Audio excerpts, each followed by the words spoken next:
کبھی کبھی غور کرنے والی بات ہے کہ کیا کبھی ہمارے دل میں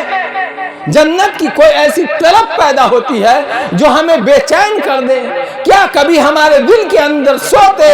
جاگتے اٹھتے بیٹھتے صبح شام دوپہر زندگی کے کسی حصے کے اندر، وقت کے کسی حصے کے اندر، یا کبھی کبھی ہم اپنی پوری اب تک کی زندگی کا جائزہ لے لیں کہ کیا کبھی ہمارے اندر کوئی ہوک اٹھی ہے، جنت کی کوئی طلب پیدا ہوئی ہے، یا کبھی جہنم کا کوئی ایسا ڈر سوار ہوا ہے کہ ہم بھی اپنے گھر سے کبھی بھاگ کے نکلے ہو کہ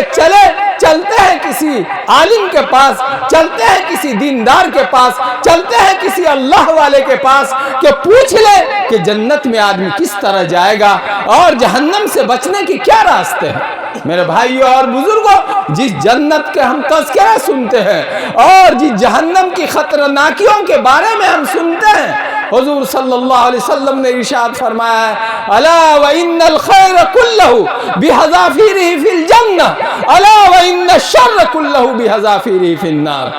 اچھی طرح سے کان کھول کر سن لو، ساری بھلائیاں، ساری اچھائیاں اللہ تبارک و تعالیٰ نے جنت کے اندر رکھ دیا ہے، اس سے بڑھ کر، اس سے بہتر کوئی جگہ نہیں ہے۔ وہاں کی نعمتیں ایسی ہیں کہ نہ کسی آنکھ نے دیکھا ہوگا، نہ کسی کان نے سنا ہوگا، اور نہ کبھی کسی کے دل پر ان نعمتوں کے بارے میں کوئی خیال آیا ہوگا۔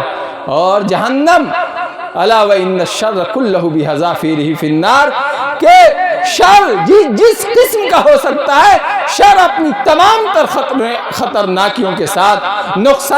نقصانات اپنی تمام تر خطرناکیوں کے ساتھ اللہ تبارک و تعالیٰ نے اس کو جہنم میں جمع کر دیا ہے۔ ہم اندازہ نہیں لگا سکتے، اللہ ہم سب کی حفاظت فرمائے۔ میرے بھائیوں اور بزرگوں، نعمتوں کے بارے میں جنت کی کوئی مثال نہیں ہے، اور یاد رکھیں یہ کوئی کہاوت اور کہانی یا ڈھکوسلا نہیں ہے کہ چلو کہہ دیا جائے، کوئی خواب و خیال نہیں ہے، بلکہ یہ ایک سچی اور پکی حقیقت ہے۔ جو لوگ دھوکہ میں ہیں ان کو دھوکہ سے نکلنا چاہیے۔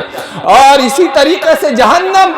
اور جہنم کے جو عذاب کے ہم تذکرہ سنتے ہیں، یہ بھی نہ کوئی کہاوت ہے اور نہ کوئی کہانی ہے اور نہ کسی قسم کا ڈھکوسلا ہے، اور نہ یہ کہ صرف کہنے کی باتیں ہیں، بلکہ ایک سچی اور پکی حقیقت ہے۔